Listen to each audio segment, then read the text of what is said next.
Saat kita belajar, saat kita bekerja, luruskan niat kita hanyalah untuk Allah. Setelah itu jagalah adab kita, agar penuh berkah dan memberi manfaat bagi umat manusia. 5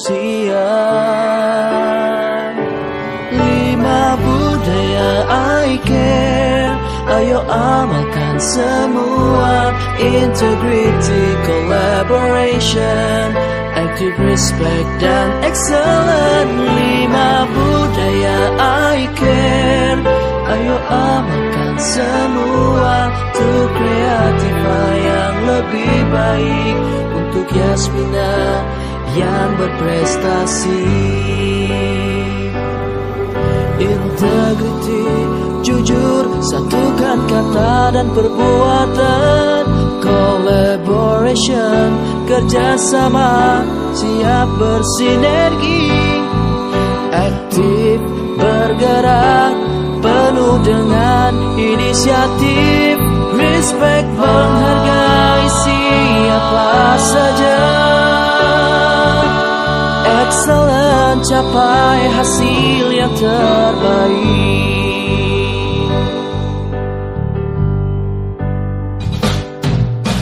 When we are learning, when we do something, straighten our intention only for Allah. Let's then take care of our behavior to be full of blessings and to give benefits for the mankind around the world. With 5 cultures I care.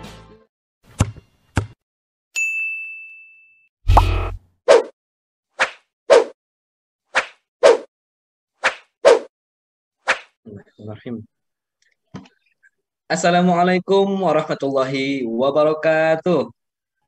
Waalaikumsalam warahmatullahi wabarakatuh. Alhamdulillahirabbil alamin. Allahumma shalli ala sayyidina Muhammad wa ala ali sayyidina Muhammad. Rabbi shrah li sadri wa yassir li amri wa hlul 'uqdatam min lisani yafqahu qawli, amma ba'du. Alhamdulillahirabbil alamin.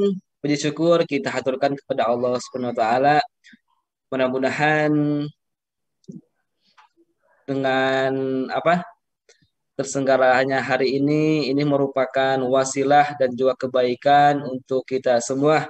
Mudah-mudahan nanti ilmu-ilmu yang akan teman-teman sharingkan menjadikan amal jariah untuk kita semua. Amin amin ya Allah rabbal alamin.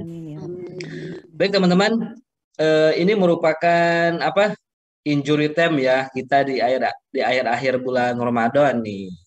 Nah, seperti biasa, seperti yang telah kita sondingkan, kali ini kita akan sharing tentang pengalaman teman-teman bagaimana sih pengalaman selama menghafal Al-Qur'an itu, baik itu kendalanya atau apalah, nanti mungkin teman-teman bisa sharingkan kepada kita semua ya.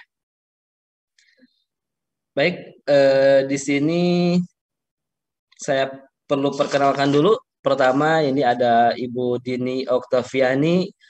Beliau itu sebagai staf khusus PSDM di Yasmina Foundation. Ya, yang kedua, ada Muhammad Rizal Fakhruddin, biasa dipanggil Pak Rizal ya.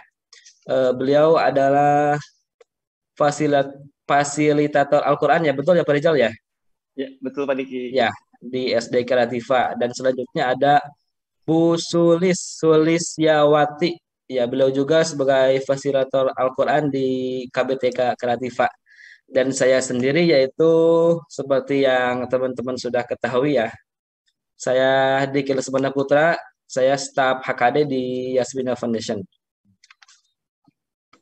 Baik teman-teman, untuk kelancaran acara, mari sama-sama kita buka acara ini dengan membacakan basmalah bersama-sama. Bismillahirrahmanirrahim. Ya, sudah siap sharingnya? Iya Pak Diki. Insya Allah. Iya, ya. Ya, menjadi hafiz Quran itu tentunya impian seluruh umat muslim ya tentunya. Karena apa? Karena Al-Quran merupakan wahyu yang diturunkan kepada Nabi Muhammad sebagai tentunya pedoman hidup umat muslim. Jadi sepertinya ada rasa bangga tersendiri jika kita bisa menghafal Al-Quran ya tentunya. Ya, pertama saya mau nanya nih, teman-teman, adakah sosok inspirasi teman-teman yang membuat, saya akan menghafal Al-Quran loh.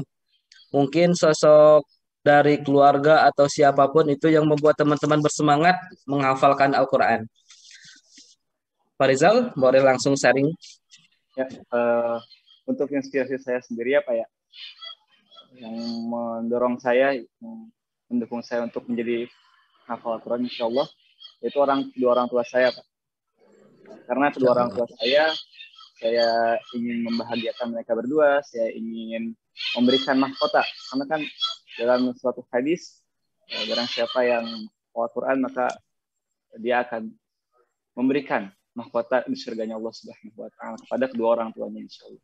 Amin, masya Salah satu Allah. inspirasi saya yang mendorong saya, yang membuat saya ingin menjadi seorang hafal Al-Quran insya Allah. Ya, masya Allah. Baik, Iya. Bu Dini mungkin Saya gimana? senang. Saya punya teman nih dengan Pak Rizal ya. Sama, saya juga pas ditanya sosok, saya mikirnya ke keluarga ya, baik itu orang tua saya kebetulan udah nggak ada ya dua-duanya.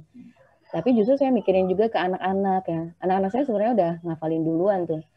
Cuman saya pengen kita sama-sama di surga nih, gimana caranya entah siapa yang narik gitu ya. Apakah saya, apakah anak saya gitu. Tapi intinya saya memang lebih fokusnya ke keluarga juga nih Pak Diki. Gitu, sebagai motivasi terbesar ya. Mudah-mudahan nanti kita bisa narik bersama-sama ya ke surga ya. Ya, Amin. Kita amin. tarik aja. Amin. Amin. Baik, Bu Sulis gimana? Iya, kalau motivasi ya itu samping dari keluarga, dari orang tua, juga tentunya dari diri kita sendiri.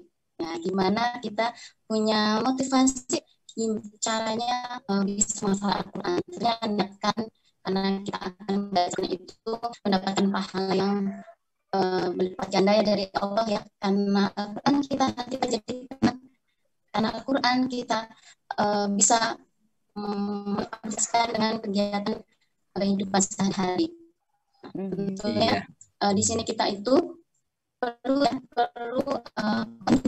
kontinuitas untuk berbicara dari Al-Quran itu menghafalnya. Ya, sepertinya di Bu Sulis sedikit terkendala sinyal ya. Saya jadi harus fokus dengarnya harus gini. Tapi apapun yang diucapkan, mari kita aminkan yang terbaik. Amin. Amin. Baik nih, setelah inspirasi, syarat utama nih ya. Syarat utama sebelum kita proses menghafal Al-Quran itu apa sih? Syarat utama sebelum menghafal Al-Quran gitu. Apa sih yang perlu disiapkan, yang harus gitu? Iya. Ya, gimana? Mangga Pak Rizal. Mungkin untuk syarat yang paling utama ya, itu kita niat yang mana niat ya. ini kita niatkan semata-mata untuk mencari keridhaan Allah Subhanahu wa taala. Karena kan setiap apapun yang akan kita lakukan itu yang penting pada niatnya ya. Innamal a'malu binniyat. Ketika kita niat menghafal Al-Quran untuk yang aneh-aneh, itu akan berimbas kepada apa yang kita akan lakukan. Tapi boleh nggak misalkan nih saya mau menghafal Al-Quran nih karena niatnya mau jadi hafiz, gimana Pak Rizal kalau gitu? Sebenarnya untuk motivasi boleh-boleh saja, tapi yang paling utama niat kita itu semata-mata untuk mencari keridhaan Allah Subhanahu wa taala. Itu yang paling penting ya. Tapi jika untuk misalkan kita punya anak, untuk anak-anak kita boleh kita motivasikan untuk menjadi seorang hafiz Al-Quran. Nanti ketika sudah mereka mulai menghafal, mereka mulai mengetahui lah, baru bisa kita arahkan. Nah, ini tuh kita semata-mata untuk mencari keridhaan Allah Subhanahu wa taala. Itu yang pertama ya, niat. Yang kedua mungkin tahsin ya Pak ya. Perbaiki dulu bacaan Al-Qurannya. Bagaimana cara membaca Al-Quran yang baik dan benar. yang paling penting. Jadi sebelum kita menghafal, usahakan apa yang kita baca itu Benar dulu ya, Mm-mm. sesuai mahrajnya. Ya, bahaya jika kita sudah menghafal tapi bacaan kita banyak yang salah. Nah, itu yang akan menjadi bahaya. Itu ya Pak. Mungkin teman-teman yang lain bisa menambah. So. Mungkin nih dari sekian banyaknya metode penghafal Al-Quran, bahkan ada kan metode menghafal Al-Quran semudah tersenyum ya, semua tersenyum. Saya sudah senyum beberapa jam pun nggak hafal-hafal nih, teman-teman gimana dong? Saya mau tanyakan ke teman-teman, teman-teman di sini memakai metode apa sih yang dilakukan dari awal mungkin sampai sekarang gitu? Gimana, Bu Dini mungkin? Iya, Pak Diki saya boleh cerita dulu nggak sebelumnya? Boleh, Karena boleh. Kan saya background-nya tuh bukan pesantren gitu ya, bukan ini, dan memang struggling banget nih untuk memang punya niat sebagai penghafal ya. Dulu kalau ditanya tentang metode, saya ganti-ganti tuh, pernah ganti-ganti ya, karena kan memang belajarnya mungkin bukan dari yang khusus ya waktu itu. Kalau dulu kan saya ingatnya kalau kita mau ngaji gitu ya, disuruh setoran ya. Jadi motivasinya tuh buat setoran gitu kan, jadi kayak terpaksa ya gitu, mau setoran. Jadi kalau misalnya kita baca Quran lagi ngafalin, oh berarti mau ngaji nih gitu, karena nanti akan ditanya setoran. Ternyata itu nggak berjalan, maksudnya it doesn't work gitu untuk menghafal ya, buat saya ya. Tapi saya nggak tahu nih, nanti Bu Soleh ke Pak Riza mungkin punya pengalaman. Itu nggak bekerja buat saya gitu. Terus pernah juga kursus bahasa Arab untuk melancarkan supaya gampang gitu ya. Ternyata itu juga nggak bisa. Nah kalau ditanya metode, memang terakhir saya akhirnya memilih punya mentor. Kalau dulu kan saya ini ya lepasan gitu, punya mentor, dan dari situ mulai lebih rapi untuk memanage. Artinya niat juga perlu diiringi dengan keterampilan. Keterampilannya yaitu ya memanage waktu, kemudian kita perlu mentor gitu. Kalau saya sendiri itu yang diulang-ulang itu loh Pak Diki. Jadi kalau tersenyum ya sambil senyum sih memang ya, cuman nggak cukup sambil senyum gitu.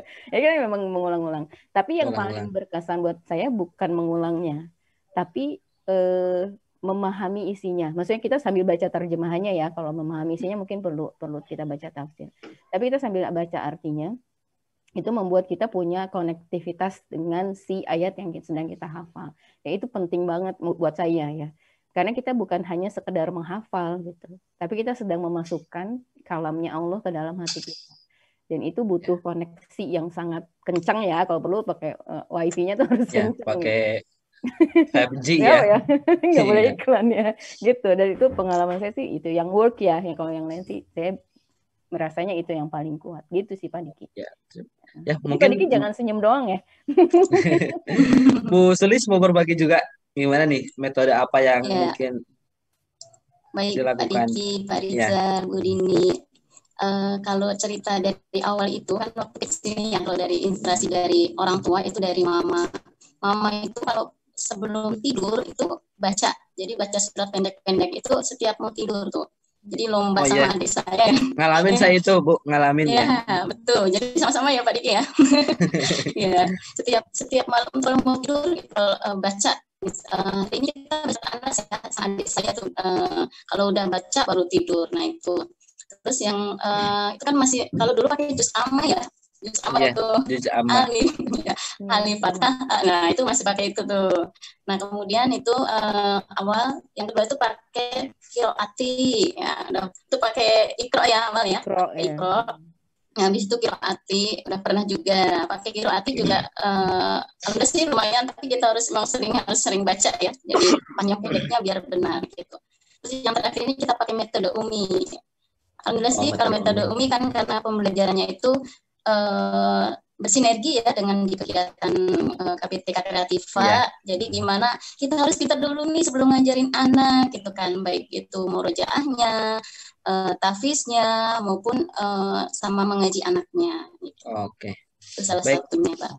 Nih selanjutnya mungkin ya setelah metode yang paling mungkin nih waktu. Kapan sih waktu efisien untuk, soalnya yang saya dapat info ya, waktu untuk menghafal Al-Quran itu paling bagus itu setelah sholat tahajud ya. Tapi akhir-akhir ini saya kemarin nyari-nyari lagi, banyak yang itu sebelum tidur. Kalau saya pribadi sebelum tidur biasanya kalau sebelum tidur mau baca apapun nanti ketika pas tidur tuh kalau saya pribadi lupa gitu pas bangun tuh lebih masuk tuh setelah sholat apa subuh gitu jam 3 dan biasanya hafalan itu lebih masuk tuh jam segitu. Nah, mungkin teman-teman di sini bisa apa sharing ke kita kapan sih waktu efisien yang pas untuk menghafal Al-Qur'an. Pak Rizal, mangga udah senyum-senyum Ya. tuh. Apa pakai metode ini senyum? Untuk Tersenyum, ya. baik, tadi untuk waktunya sendiri ya. Sebenarnya untuk menambah hafalan itu kan kita membutuhkan tenaga yang ekstra ya. Artinya kalau misalkan ziyadah itu butuh fokus dan tidak hanya murojaah tapi kita harus mengulang-ulang dengan intens. Nah, itu biasanya pada subuh, Pak. Atau sebelum subuh. Nah, itu karena kita kan masih seger ya, kita masih belum memikirkan apa-apa, langsung kita isi dengan Al-Quran. Nah, itu akan insya Allah akan kuat ke depannya. Dan kita juga Mungkin akan kalau Pak Rizal seger ya, tapi kalau saya tuh bangun subuh tiba-tiba anak bangun juga Pak, jadi udah gak seger. Iya, benar. Iya, mungkin bisa lanjut lagi Pak Rizal, maaf ya, potong. Boleh, intinya di pagi hari Pak, yang paling menguatkan hafalan ya, apalagi untuk hafalan-hafalan yang baru. Tapi jika untuk murojaah, mungkin sebelum tidur, dibawa ketika sholat itu untuk murojaah. Untuk menambah kita membutuhkan ekstra tenaga, otomatis tenaga-tenaga yang baru kita miliki, itu setelah bangun tidur. Itu yang paling pas untuk saya, insya Allah. Iya. Untuk Pak Rizal ya, kan nanya nih saya ke ibu-ibu rumah tangga nih. Sebenarnya kan ini waktu tuh sangat apa ya? Sangat terbagi-bagi ya, di samping untuk menghafal Al-Qur'an, mengurus rumah tangga, pekerjaan. Nah, mungkin saya bertanya dulu nih ke Bu Dini gimana nih cara membagi waktu atau waktu yang efisien itu kapan sih gitu. Awalnya kan kalau kata Pak Rizal kan tadi apa yang pas tuh subuh. Kalau saya pribadi ketika saya udah bangun subuh tiba-tiba anak juga bangun tuh. Jadi agak susah gitu. Betul.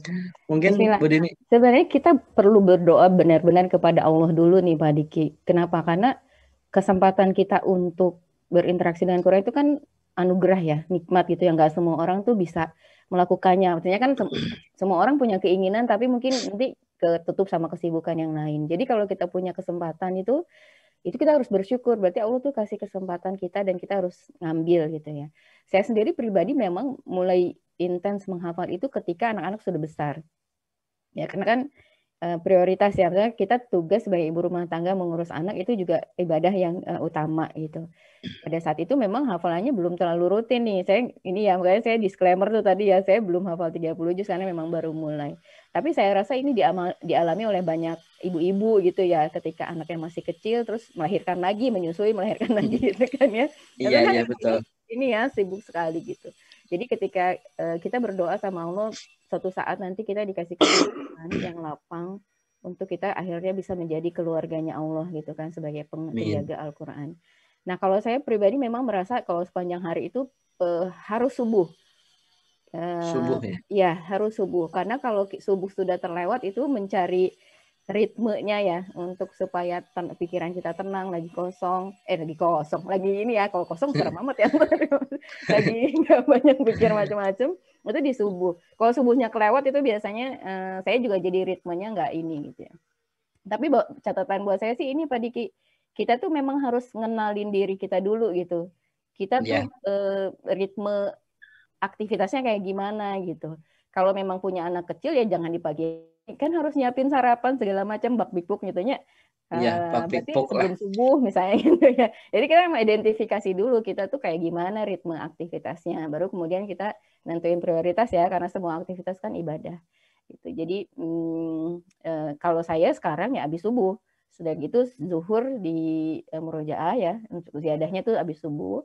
Terus nanti di siang, kemudian nanti di sebelum di waktu sholat sunnah ya, di sholat sunnah. Walaupun anak saya sering protes tuh kalau pas saya pakai untuk sholat wajib ya, karena jadi imam, ibu mah lupa melulu, jangan yang itu nih, jangan yang panjang-panjang. Nanti aja kalau udah hafal misalnya gitu, oh ya oke. Gitu ya. Tapi intinya sih ketika kita punya waktu, oh iya, ingat Al-Quran kita belum ngulang itu. Itulah kelebihan kalau kita punya lagi ngafalin ya. Jadi kita tuh punya koneksi ke Quran. Yang tadi belum hafal kita buka lagi. Yang tadi belum hafal kita buka lagi gitu. Itu sih Pak Diki. Jadi sebenarnya seru banget sih kalau mau jadi penghafal Al-Quran itu, Masya Allah. Oke, betul. Bu Sulis gimana Bu Sulis? Ya, baik Pak Diki. Kalau diri pribadi sama nih ya, sama Bu Dini juga, kalau udah punya keluarga beda ya. Berbeda itu kalau misalnya ketika single tuh kan mau jam segini nggak ada masalah. Terus sekarang harus manage waktu buat keluarga, ketika di sekolah juga buat masyarakat gitu. Masya Allah ya, kita tentunya kita yang awal itu memang diniatkan dulu, niat karena memang niat untuk hafal Al-Quran ya. Yang keduanya itu saling kerjasama. Kalau kita keluarga kan harus kerjasama ya, dengan suami, dengan anak gitu kan. Terus yang ketiga yaitu punya jadwal kapan kita dalam sehari itu punya jadwal kapan kita mau menghafal murojaah dengan keluarga, murojaah sendiri ya gitu ya. Menghafal sendiri itu kalau yang saya alami itu lebih masuk ya, lebih cepat menghafal itu ketika di pagi hari ya, sholat tahajud itu lebih gampang. Tapi kalau udah sholat subuh, nah ini beda caranya buat seperti begini tadi, nyiapin buat bekal anak kayak gitu ya, di keluarga gitu. Terus yang lainnya kan kita ada ini Pak, kalau di sekolah ya kita kan ada murojaah nih, jadi kita sambil itu kan merupakan salah satu kita gimana sih, ternyata kemarin hafalan ini sambil murojaah juga kita sama anak-anak gitu. Mungkin itu. Iya, ya itulah Pak Rizal tadi seputar penghafal Al-Quran yang sudah berumah tangga. Oh iya Pak, Insya Allah ya. Insya Allah perjuangan. Yang terpenting memang kita tapi ini Pak, apapun itu sih sebenarnya, baik itu kita masih single atau berumah tangga, kalau kita punya niatan yang baik, niatan yang kuat, mudah-mudahan kita pasti menyempatkan waktunya ya. Betul. Nih gini nih, pastilah teman-teman di sini ketika sedang berproses menghafal Al-Quran, tiba-tiba di tengah perjalanan ngerasa down gitu, punya awal-awal, kok saya udah hafal, maksudnya saya udah bangun jam sekian, udah coba hafalin, tapi kok gak hafal-hafal gitu tuh. Aduh, Pernah nggak teman-teman mengalami seperti itu? Cara menyikapinya bagaimana? Itu mah sering banget Pak Diki. Pernah. Pastinya ada Pak. Ya cara menyikapinya gimana? Kalau saya pribadi kan waktu kok nggak hafal-hafal ya, ketika saya pribadi nih udah mau fokus menghafal, tiba-tiba ada aja gitu yang mengganggu gitu. Ya mungkin teman-teman sendiri gimana tuh cara menyikapi motivasi kita yang udah mulai kendor di tengah perjalanan proses menghafal. Gimana Pak Rizal, Bu Dini, Bu Sulis? Boleh, saya dulu Pak. Ya. Ya, mungkin untuk cara mengantisipasinya ya, itu kembali kepada niat awal kita. Ketika niat awal kita itu kuat, insya Allah ketika kita pasti ada aja fase-fase di mana kita itu merasa jenuh, merasa kurang. Gitu. Nah, itu kembali ke niat awal kita. Ketika niat awal kita kuat, insya Allah itu akan mendorong kita untuk kembali mencapai target-target yang sudah kita buat. Nah, itulah pentingnya target Pak ya. Ketika ada target, pasti kita memiliki tujuan, end in mind. Tujuan akhir gitu Pak. Cara menghafal yang bagus, yang efisien itu dari juz 30 dulu atau dari juz pertama, bagaimana? Mungkin sebelum masuk ke situ tadi dulu jawab yang tadi cara meningkatkan kembali motivasi kita ketika di tengah perjalanan kita mulai down. Mungkin dari saya kembali kepada niat awal. Semakin kuat niat kita, semakin mudah kita untuk bisa mencari jalan keluar pada saat fase-fase. Ya. Banyak jalan menuju Roma ya. Kalau ya, saya Bu Sulis gimana? Iya. Kalau saya, kalau lagi down gitu suka ini curhat nih sama teman-teman yang di sekolah, gimana ya? Nah, waktu itu sama Bu Titin, sama Bu Dewi ya, kan ini belum hafalnya gimana ya gitu. Jadi ada motivasi dari teman, mungkin hafalnya ini belum Mbak, ini yang ini aja atau sepotong-sepotong gitu. Itu salah satunya kita butuh refreshing juga Pak kan. Kita, oh iya apalagi terus tapi kok nggak masuk ya gimana ya, mungkin ada sharing-sharing gitu ya. Nah gitu, terus curhat sama temen gitu. Yang kedua itu juga mendekatkan diri, kembali lagi ke niat awal ya, seperti Pak Rizal tadi disampaikan, kembali lagi ke niat awal. Kita juga punya target nih, gimana caranya agar kita itu bisa tercapai gitu. Pekan ini kita harus menghafal surat Al-Baqarah nih sampai selesai. Nah, gimana caranya gitu. Nah, kita niatkan kembali karena ini hanya karena niat lillahi ta'ala. Kalau saya itu ya Pak Diki, jadi bukan nambah hafalan, ganti hafalan. Oh iya. Ya, itu awal-awal tuh saya frustasi loh beneran. Jadi ini kapan saya hafalnya ya 29, misalnya kalau saya kan mulai dari belakang karena pendek-pendek ya gitu. Terus juga maknanya kan kuat ya karena kan dia ayat-ayat surat-surat Makkiyah ya. Itu pernah juga ngerasa jadi kayak kapan ini hafal semua, kalau ngafal ini terus lupa ya, ngafal ini terus lupa gitu ya. Tapi saya pernah baca gini, justru gini Pak Diki, ini saya berkesan banget dengan statement ini ya. Jadi kalau kita lupa itu justru si ayat itu tuh lagi kangen sama kita untuk diulang-ulang. Itu yang pertama. Jadi kita ngerasanya oh ini ya si ayat ini lagi kangen nih. Dan saya tuh ini sih sharing pengalaman ya, mudah-mudahan bukan jadi ini. Ada 2 surat yang buat saya tuh kayak manggil-manggil terus gitu. Yang pertama surat Al-Muluk sama surat Ar-Rahman. Itu kayak manggil-manggil. Saya nggak tahu ya, tapi kalau pas lagi sholat tuh lagi mikir ayat apa, tuh pengennya tuh baca tabarok kali gitu. Walaupun waktu itu saya belum hafal gitu. Dan alhamdulillah sekarang sudah hafal ya, dan itu jadi surat favorit. Terus yang kedua statement ini, menghafal bukan untuk menghafal. Jadi balik lagi bahwa kita menghafal itu sebenarnya kita lagi berinteraksi nih sama kalam-kalam Allah gitu. Sehingga berapa kali pun kita menghafal itu sebenarnya cara Allah sedang berbicara sama kita. Jadi semakin banyak, semakin kita lagi bikin interaksi gitu sama Allah gitu, dan itu membuat kita nggak frustasi. Buat saya yang memang baru mulai gitu ya, terus memang itu tadi ya ganti-ganti hafalan, terus misalnya susah masuknya gitu ya, itu jadi penyemangat sih gitu ya, walaupun tadi target-target itu juga perlu. Tapi buat saya mungkin juga buat sebagian orang target itu kadang-kadang bikin saya jadi frustasi gitu. Jadi saya benar-benar niatnya berapapun saya menghafal, berapa lama pun saya menghafal, pokoknya saya ingin di ujung usia kita dicatat sebagai penghafal, berapapun hafalnya, berapa kali pun kita harus mengulangnya gitu. Tapi saya pengen dicatat sebagai penghafal Al-Quran, walaupun yang diulang-ulang ya juz 29, juz 30, juz 28 gitu ya. Tapi saya ingin dicatat penghafal Al-Quran. Amin. Nih, biasanya nih di tengah perjalanan ya, hal apa sih yang membuat teman-teman mungkin ketika melakukan sesuatu tiba-tiba hafalan itu cepat lupa gitu. Biasanya hal apa yang sangat dihindarin oleh teman-teman gitu. Apabila saya melakukan ini, oh bakal lupa loh, misalkan. Iya. Hal apa? Nih saya jujur ya. Sudah senyum-senyum saya dulu boleh nggak? Saya dulu Oh boleh. Ini boleh. Saya mau jujur dulu gini. Dulu kan saya masih suka dengerin musik ya. Nah itu nasyid atau musik-musik yang memang zaman dahulu kan saya agak jadul nih angkatannya, kayaknya di antara teman-teman ya. Jadi saya masih dengar. Tapi setelah mulai menghafal ini ada perasaan sayang gitu ketika kita mendengarkan itu, seolah-olah kita lagi gantiin hafalan kita sama kalimat-kalimat atau syair-syair itu. Bukan berarti syair itu ya, maksudnya kalau nasyid kan memang penyemangat. Tapi ada perasaan nih sayang nih apa yang sudah kita miliki, karena itu jadi kayak dijauhin gitu loh. Ayat yang sudah kita ingat itu jadi kayak dijauhin kalau kita memang memberikan waktu kita untuk hati kita diisi sama yang lain ya. Itu karena kan kalau lagu itu kan dia mudah masuk karena dia ini ya berirama, itu kita suka. Iya betul sekali. Prosesi itu sih Pak Diki ya, punten ya. Ini jadi ini ya ambil. Tapi sih inget banget tentang itu gitu. Oke, Pak Rizal nih, Pak Rizal. Boleh gak sih seorang hafiz itu bermain game online? Misalkan itu sangat mengganggu gak? Apa bolehlah sekali gitu? Gimana?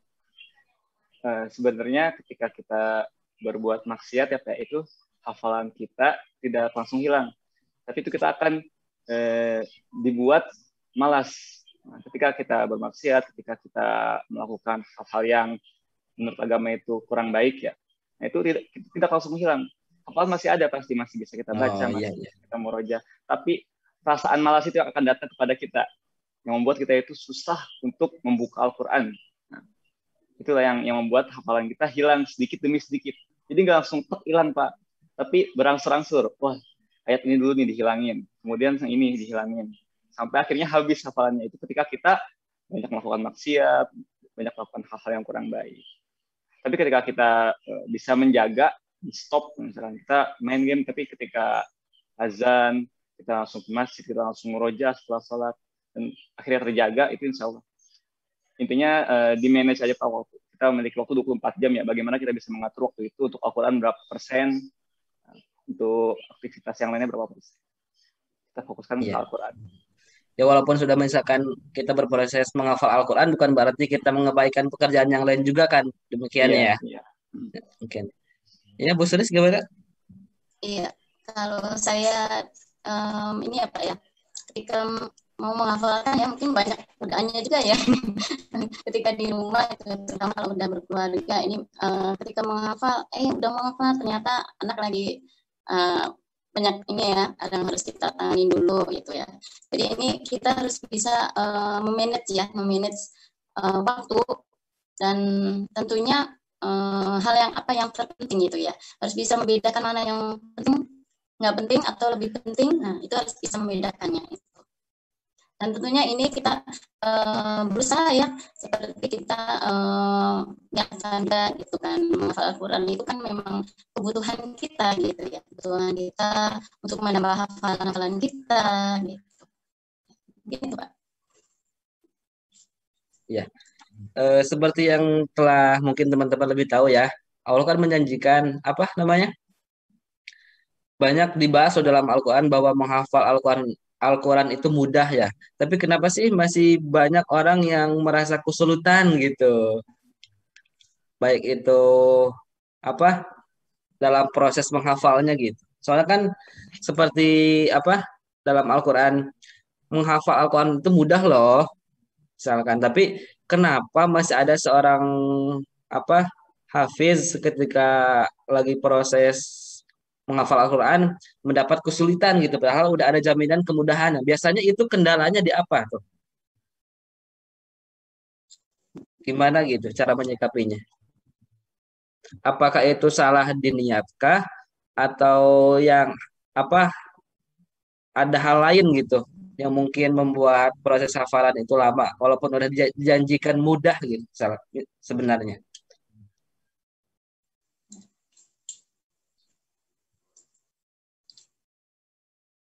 Ya, Bu Sudis gimana? Udah gini-gini. Ya. Udah penasaran nih.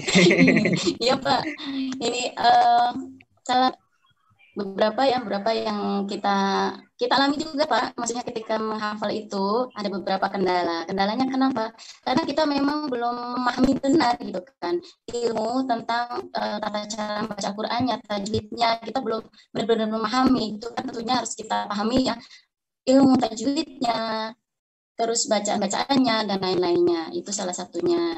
Yang kedua yaitu mungkin logat pun dari daerah lain. Karena saya alamin sendiri itu waktu saya belajar menghafal itu, karena beda bacaannya itu. Saya mau proses itu dari jilid 1 dulu tuh.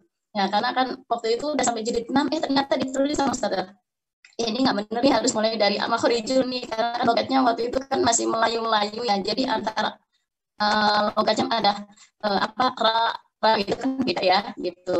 Itu kan mungkin kendalanya ya. Terus yang ketiga ini salah satu kendalanya itu metodenya ya. Mungkin beberapa metode teman-teman ada yang ini pakai yang ini panjangnya mungkin kan. Panjangnya ini tidak sama gitu kan. Mungkin ada yang kalau saya alami kayak gitu. Ini panjangnya seperti ini, kalau sama mungkin penyampaian persepsi aja sih, persepsi yang harus kita pahami benar-benar gitu. Mungkin Pak Rizal sama Bu Dini bisa menambahkan ya, karena kita alami sendiri kendalanya ketika menghafal itu, ternyata ada ya kendalanya seperti ini. Iya. Baik teman-teman, maka Pak Rizal, Bu Dini yang mau ditambahkan. Ya, saya sih memang saya jawabnya filosofis terus ya Pak Diki ya, karena nggak apa-apa Bu. ngalamin sih, maksudnya mengalami ya gitu.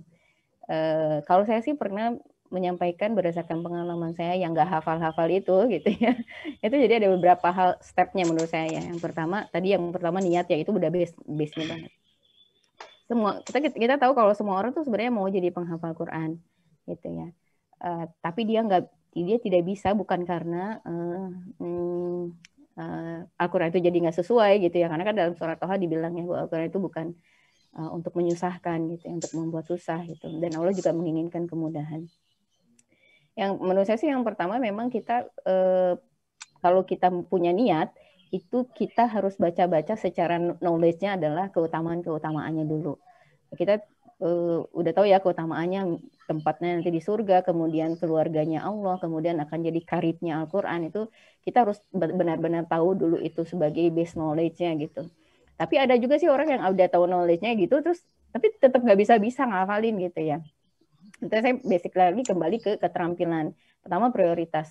Kalau memang seorang ibu rumah tangga memang prioritas wajibnya adalah mengurus anak, ya berarti memang yang wajibnya dulu. Karena kan menghafal Al-Quran ini adalah sunnah ya, hukumnya itu sunnah.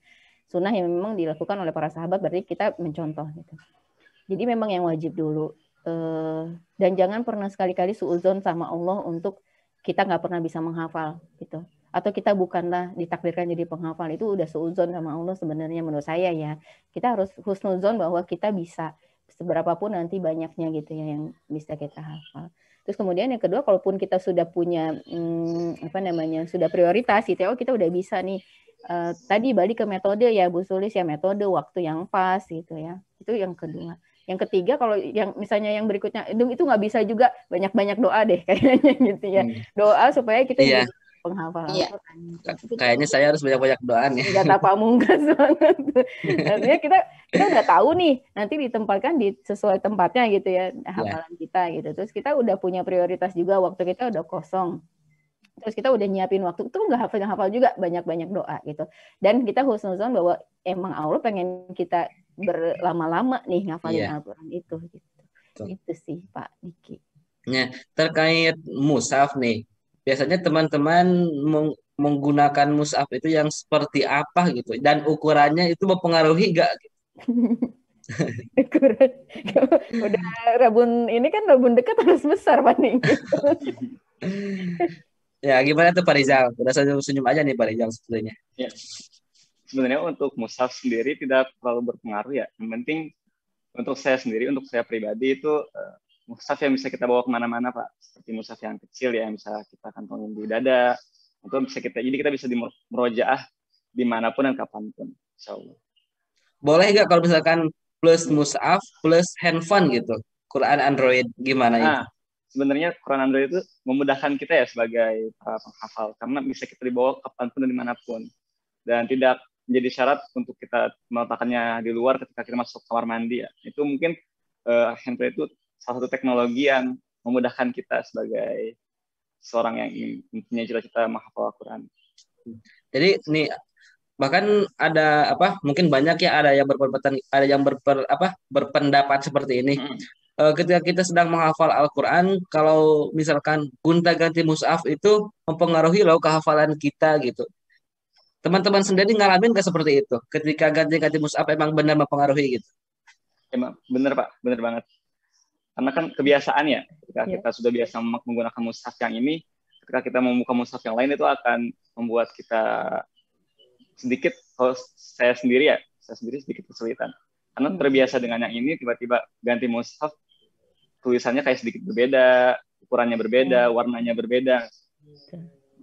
Jadi Quran yang mushaf teman-teman pakai sekarang masih bertahan itu ya mungkin? Iya, betul sekali. Insya Allah. Mungkin ada hubungannya sama gaya belajar nggak sih? Kira kalau kita visual itu lebih kerasa lagi tuh. Nah, tuh pertanyaan yang bagus, gimana tuh? Ya gitu. Jadi kalau ganti itu pasti kita kan, kalau saya ngebayangin ya, letaknya dia di sini nih. Setelah ini posisinya di tengah kayak Ustadz Adi Hidayat ya. Posisi pojok kiri kanan atas gitu ya. Tapi memang itu tuh di pojok tuh kalau kita udah ini ya gitu. Itu harusnya setelah ini setelah ini. Nah, kalau ganti Quran itu memang jadi berpengaruh ya. Berpengaruh banget, terutama yang memang visualnya ini ya dominan gitu. Kalau saya memang mendengarkan agak susah ya. Maksudnya mendengarkan kalau gaya belajar ya. Cuman kinestetiknya mungkin iya, karena sekarang jadi kayak harus sambil ngapain ya gitu menghafal itu ya, walaupun nanti mungkin ada perbedaan ya, orang kan bilang harus ada adabnya, harus duduk rapi gitu ya. Iya.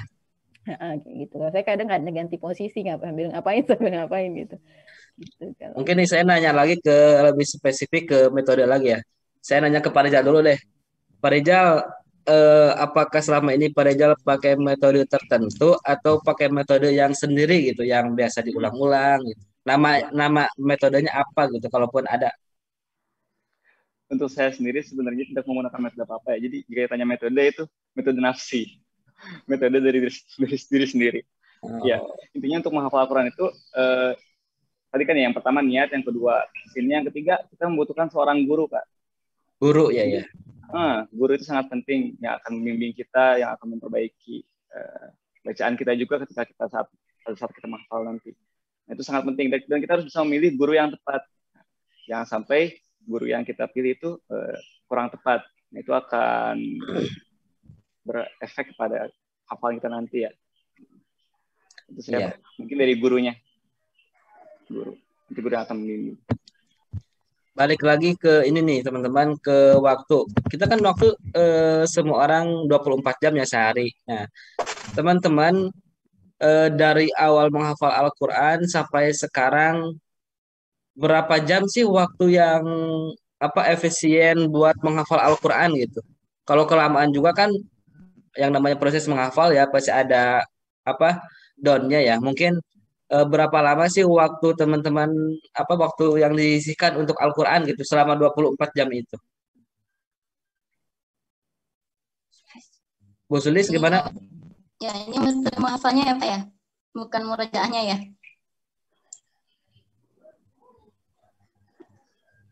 Ya. Kalau untuk menghafalnya kalau saya lihat itu hafal dalam waktu 1 jam. 1 jam ini kan kita ulang-ulang ya. Misalnya kita mau menghafal ayat 1 sampai 5. Kita baca dulu tuh berulang-ulang 1 sampai 5 setengah jam. Baru kita baca-baca lagi setengah jam kemudian. Itu yang proses menghafalnya ya. Kemudian kalau murojaahnya itu kita sering baca sama-sama ya.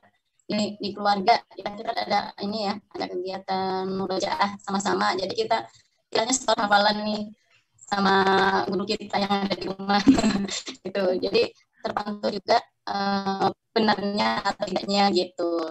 Dan tentunya pelajaran itu pada guru kita. Oh iya. Mungkin teman-teman di sini ada grup gitu yang saling support sebagai hafid dan hafizah gitu. Ada gak grup tertentu yang saling support loh? Mau itu di sosmed atau di WA gitu? Grupnya ya Pak. Gimana Bu Sulis? Ya grupnya Pak, grup hafizah. Iya, grup para penghafal Al-Quran lah gitu. Misalkan yang saling support gitu ketika proses penghafal gimana? Ya, ada Pak. Kalau yang diundah itu kan ada ya, kita ada grup yang koordinator juga ada, grup yang hafizah juga ada. Tapi Masya Allah itu membantu kita itu Pak, terinspirasi bagaimana cara kita itu terpacu ya untuk bisa menghafal walaupun hanya 1 ayat. Misalnya kita targetkan 1 hari itu 1 ayat gitu Pak. Itu di grupnya.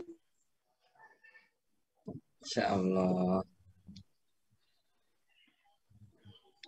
Pak Rizal gimana? Ya. Alhamdulillah untuk saya sendiri saat ini ada grup dari alumni Kebetulan saya lulusan Pondok Pesantren Tahfiz. Jadi dari para alumni itu kita inisiatif untuk membuat grup WhatsApp. Nah dari situ kita tentukan setiap bulannya itu mengadakan pertemuan di mana saling simak. Saling simak itu artinya saling membaca dan saling mendengarkan. Misalkan 1 juz si B. Kita jadwalkan insya Allah setiap bulan 1 kali, Pak. Itu minimal ya. Dari situ kita saling memotivasi sesama, insya Allah. Kalau misalkan nih, yang baru mau berproses menghafal Al-Quran, nih, ada gak grup atau sosmed tertentu yang misalkan, aduh saya ini mau menghafal nih, tapi gurunya belum nemu siapa yang pas gitu, metodenya apa? Ada gak grup-grup tertentu yang buat apa? Yang buat si pemula gitu?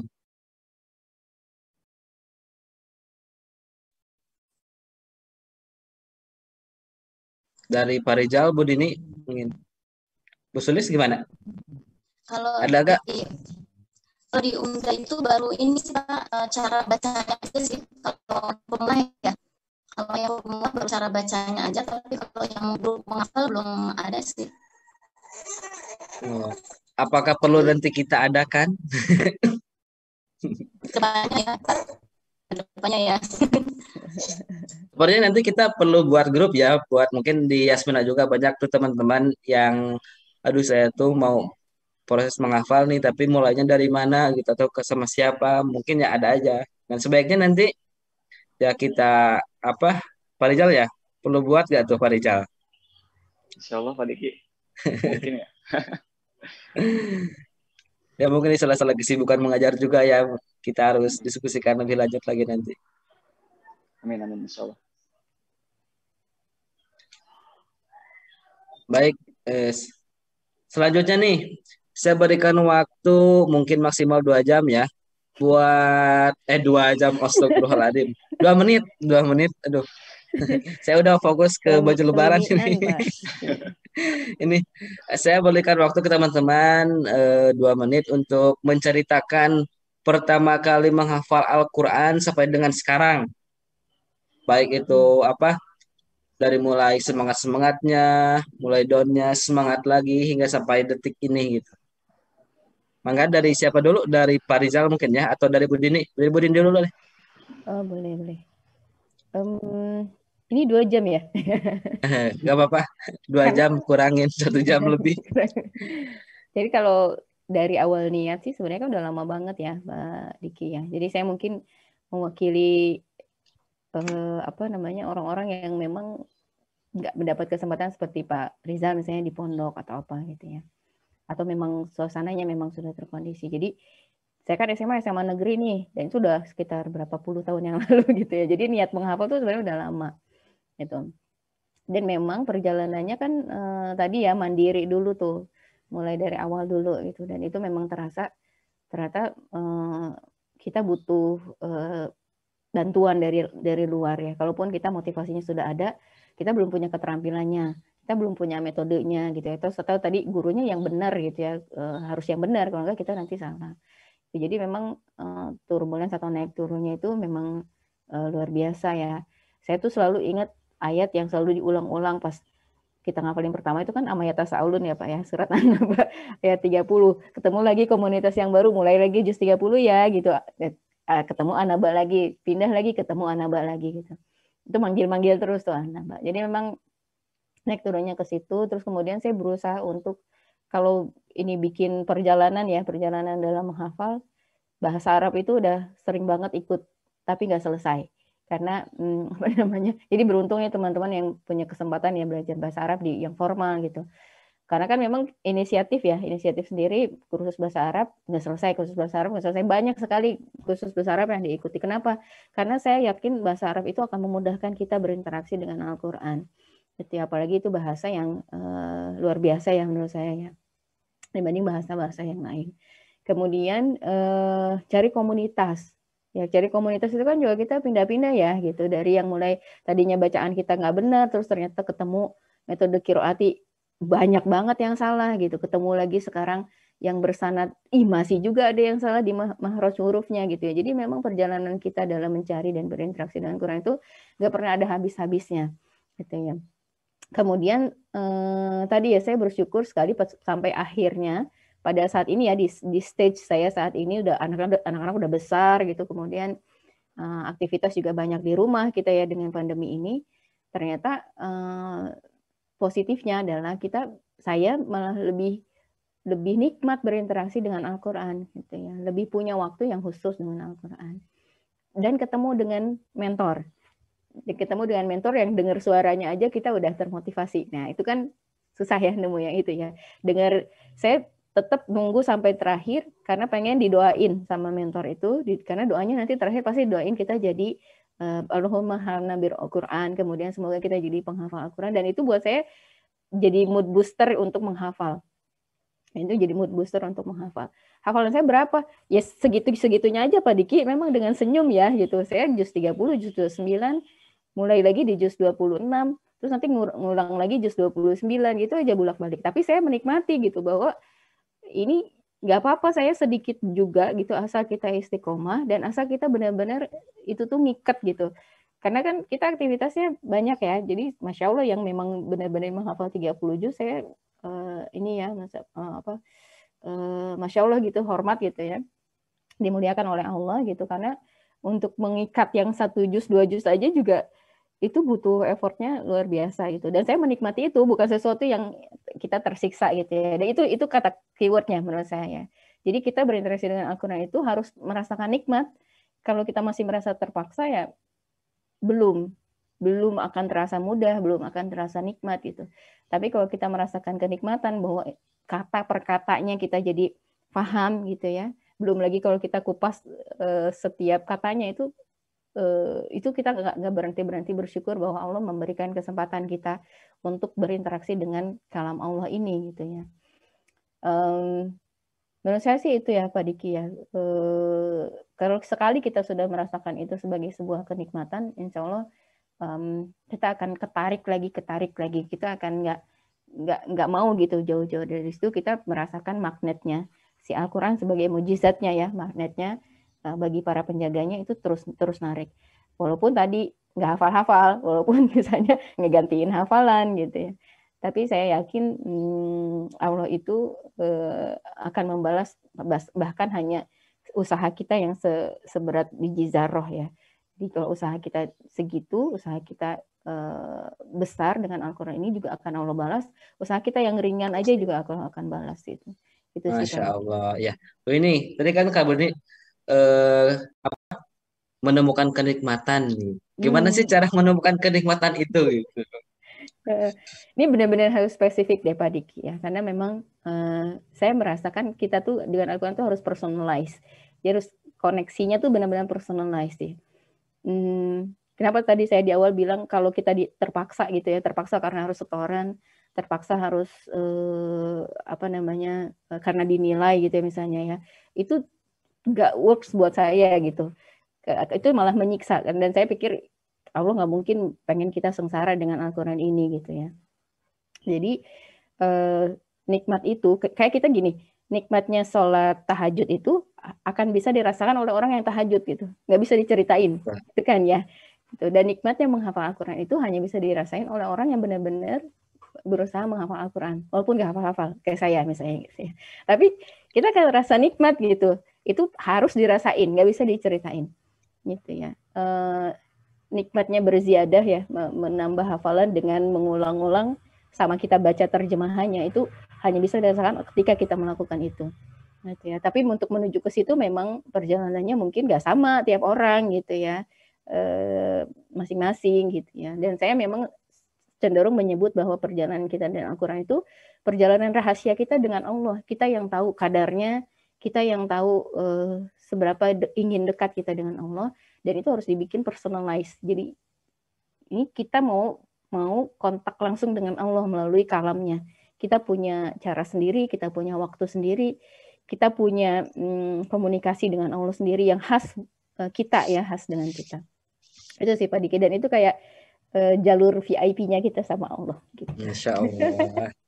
Mudah-mudahan saya cepat nemu nih jalur VIP sendiri nih. Insya Allah Pak Diki. Baik, itulah mungkin dari Bu Dini ya pengalaman beliau selama berproses menghafal Al-Quran dari awal sampai akhir. Selanjutnya Bu Sulis, mangga. Ya, baik Saya Pak. persilahkan ya. Ya. Baik. Kalau yang saya alami sendiri itu butuh proses panjang, Pak. Proses panjang ya dari Sepanjang apakah? Sepanjang jalan sepanjang kenangan. Nyanyi lagi. sepanjang apa, dan itu juga prosesnya awalnya itu dari sekolah SD ya, SD itu tahun 2000 tuh, itu baru mulai tergugah cara untuk menghafalkan gimana ya bisa supaya bisa menghafal Al-Quran. Lanjut lagi itu ketika harus pergi jauh dari orang tua ya, merantau nih ceritanya, merantau Pak, habis merantau ya, itu juga ya, itu juga butuh apa ya, penguatan ya, gimana caranya untuk menghafal itu bisa konsisten gitu ya, konsisten itu. Dan di sana sih alhamdulillah ketika merantau itu banyak yang menginspirasi saya ya, tentunya ya, ketika bertemu dan bersilaturahim dengan orang-orang yang walaupun kita tidak satu keluarga, tapi kita nikmatnya ukhuwah Islamiyah ya, ukhuwah Islamiyah gitu, dan merasa kenikmatan tersendiri itu ketika jauh dari orang tua, dari keluarga, tapi ketika bertemu dengan orang-orang yang sama-sama satu dalam wadah ukhuwah Islamiyah. Itu kan ada forum ya, forum untuk menghafal Al-Quran waktu itu di Malaysia. Jadi setiap minggu itu satu kali kita ada istilahnya setoran ya, setoran hafalan gitu. Ada ustazahnya juga gitu. Jadi kita punya mentoring ya, mentoring itu dikontrol itu Pak. Nah setiap satu minggu satu pekan sekali. Gitu. Nah setelah itu udah balik lagi ke Indonesia, beda lagi harus memulai lagi dengan orang-orang yang ya kan waktu itu balik lagi ke nggak langsung ke Bogor ya, saya waktu itu di Solo ya, di Solo itu juga gimana ya, sudah lama nggak di Solo gitu kan, butuh interaksi lagi, butuh apa ya istilahnya untuk monitoring hafalan saya gitu. Dan sekarang alhamdulillah sih bertemu di Yasmina banyak orang-orang yang istilahnya bisa kita rangkum bareng ya, hafalan lingkungan yang mendukung gitu ya, ceritanya lingkungan yang mendukung, dan alhamdulillah sih banyak yang mensupport gitu ya, mensupport bagaimana cara menghafal Al-Qur'annya. Dan ini salah satu Pak, ini ketika saya down itu ya, kok saya nggak hafal ya, saya itu alami ketika menghafal surat An-Nazi'at itu dari ayat 8 ke sana ya, susah banget, kok nggak bisa ya, gimana ya gitu ya. Dan itu saya jangan bilang gitu kan teman saya, jangan bilang nggak bisa gitu, tentunya bisa gitu. Coba kamu ini ambil aja sepotong-sepotong, nanti gabung-gabungin gitu kan, kalau misalnya susah gitu, ambil sepotong-sepotong. Alhamdulillah tuh, walaupun saya awalnya bisa nggak ya gitu, tapi karena niatkan hati kita ya untuk bisa menghafal, karena saya ingat hadis ya, al-mahir bil Qur'an ma'asyafaratil kiramil barara, yang mahir membaca Al-Quran akan tinggal bersama malaikat Jibril. Nah ini tentunya menginspirasi saya, gimana ya caranya kita bisa menghafal Al-Quran dan bisa menghayati setiap bacaan-bacaan Al-Qurannya, artinya, dan mengaplikasikannya dalam kehidupan sehari-hari. Nah, mungkin itu Pak Diki, teman-teman semua. Dan satu tekad kita jangan patah semangat ya, patah semangat dan terus semangat ilman nafian ya, semangat menimba ilmu, menghafal Al-Quran. Semangat. Pak Rizal mungkin ya. Baik, terima kasih banyak tadi atas kesempatannya. Untuk perjalanan saya sendiri ya, alhamdulillah saya diberikan kesempatan untuk bisa merasakan suasana di pondok ya Pak ya. Saya merasakan suasana di pondok selama 6 tahun. Nah itu pondoknya itu masih belum pondok tahfiz Pak. Jadi masih lebih pondok umum, pondok pesantren modern umum. Yang mana program unggulannya itu bukan hanya hafalan, tapi banyak.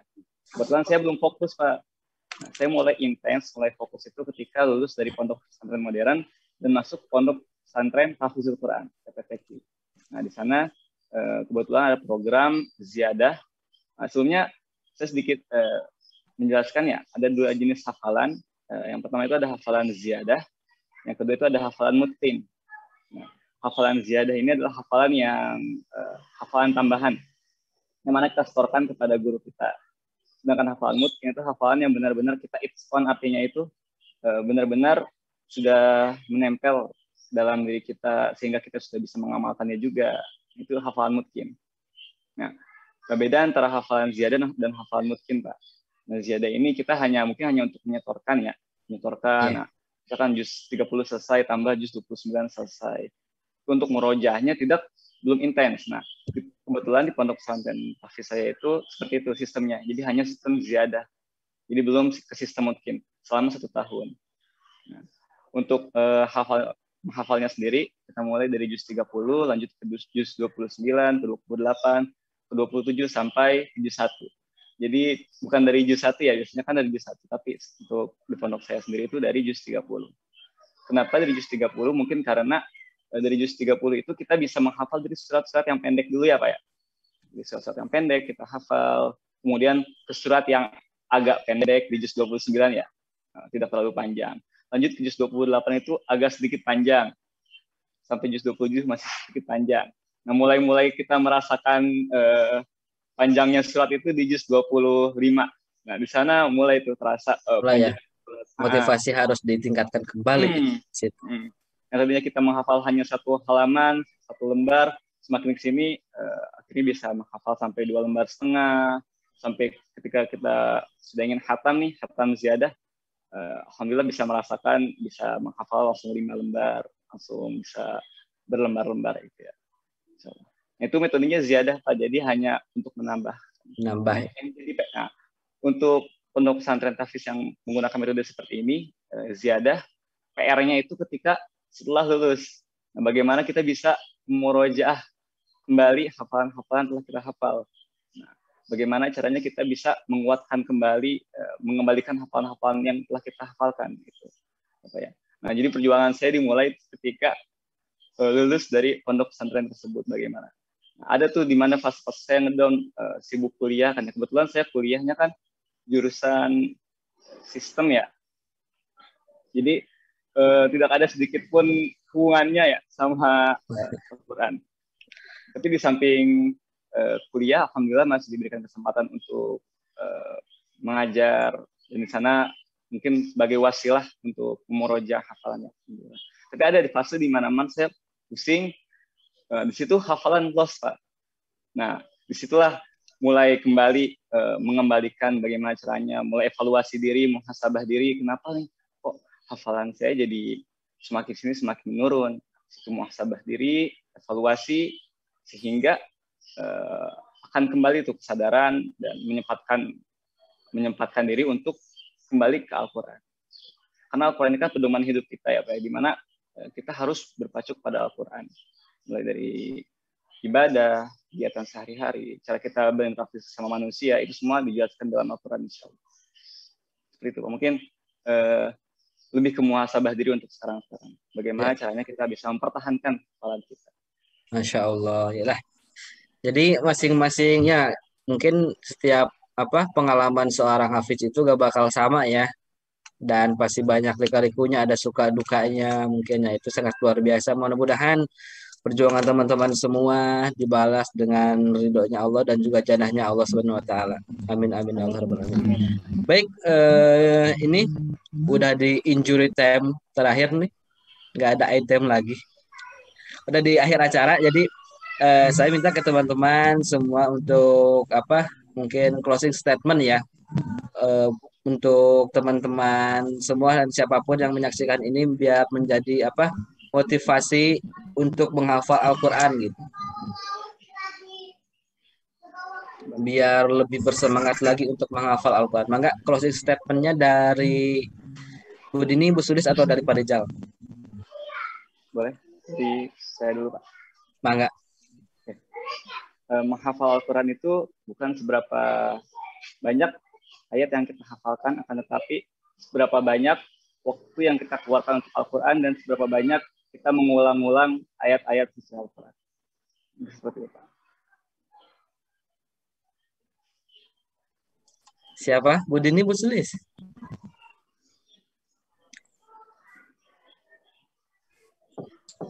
Baik. Ya, baik. sahabat Rubik semua. Alhamdulillah ya, terima kasih Pak Diki semuanya. Pak Rubik kita memberikan kesempatan pada hari ini. Tentunya kita akan semangat juga menambah ilmunya ya dalam Al-Quran.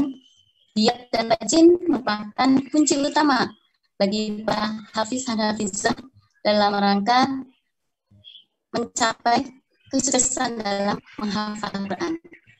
Tetap semangat dalam menghafal Al-Qurannya, istiqomah, tentunya buatlah jadwal dan target yang membuat kita lebih goals kita bisa tercapai dengan baik. Insya Allah. Bu Dini selanjutnya closing statementnya gimana buat teman-teman? Baik. Buat sahabat Rubik. Ya. Terima kasih sudah menjajarkan saya dengan Pak Bu Sulis dan Pak Rizal sebagai para penghafal Al-Quran. Masya Allah, mudah-mudahan jadi doa buat kita semua ya. Buat saya terutama. Closing statement saya gini Pak Diki.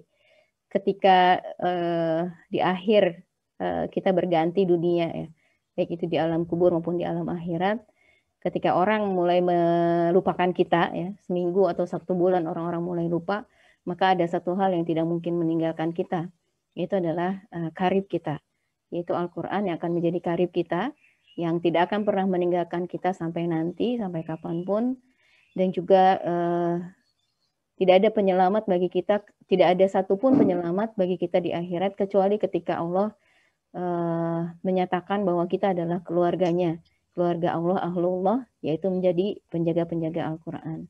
Mudah-mudahan menjadi motivasi buat saya terutama, dan juga teman-teman semua ya yang mendengarkan. Semoga Allah catat kita sebagai penghafal Al-Quran, amin, ya, maupun di akhirat juga, insya Allah. Terima kasih banyak Pak Diki atas kesempatannya. Bu Sulis dan Pak Rizal juga banyak belajar saya. Masya Allah. Masya Allah. Alhamdulillah. Baik sahabat Rubik, itulah tadi bincang ringan kita, bincang ringan berat ya, ringan lebih berat. Saya ucapkan terima kasih banyak kepada teman-teman Bu Dini, Bu Sulis, dan Pak Rizal, dan juga sahabat Rubik yang di rumah yang sedang menyaksikan dimanapun berada. Saya ucapkan terima kasih. Saya mewakili panitia, sebentar lagi Lebaran.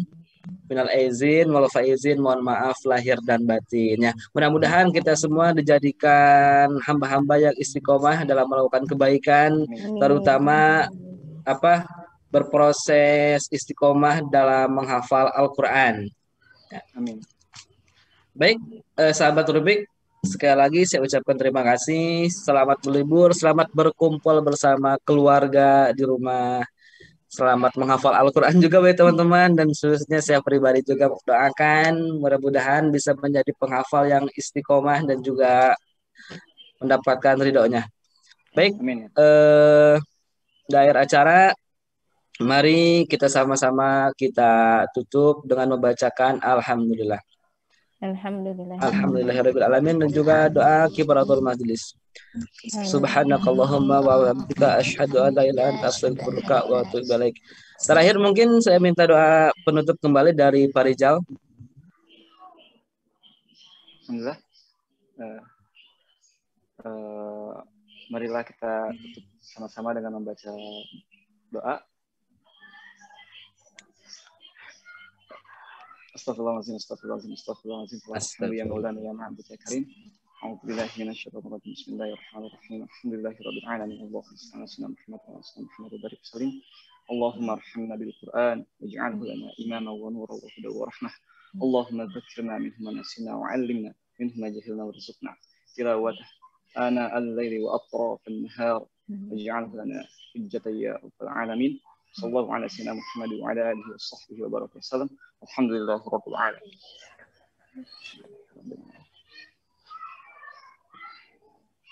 Baik, terima kasih teman-teman. Selamat bertemu kembali di acara Rubik selanjutnya ya. Nanti mungkin acaranya judulnya apa ya? Mungkin saksikan aja lah nanti ya. Selamat bertemu kembali di acara Rubik selanjutnya nanti. Ya, terima kasih teman-teman. Sama-sama Pak Diki. Batin, Pak Diki. Ya, sama. Pak Rizal. Musulis Pak Rizal. Enggak. Saya tutup ya. Wassalamualaikum warahmatullahi wabarakatuh. Waalaikumsalam warahmatullahi wabarakatuh.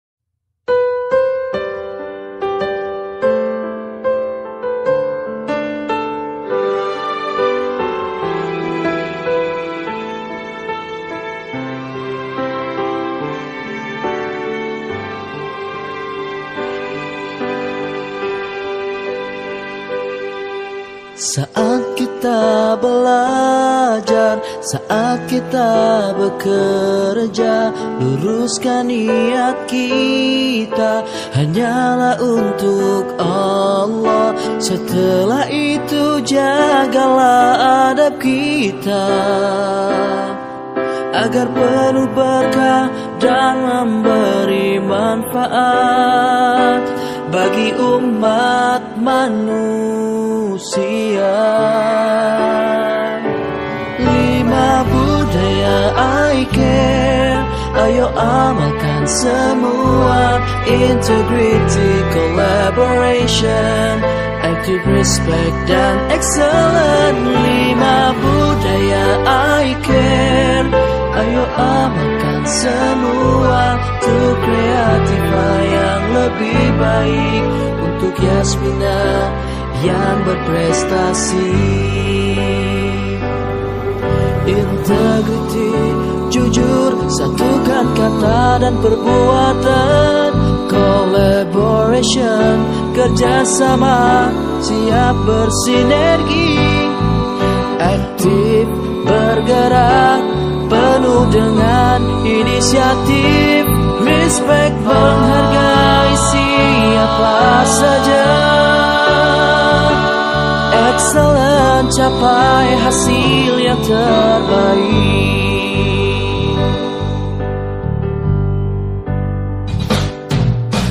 When we are learning, when we do something, straighten our intention only for Allah.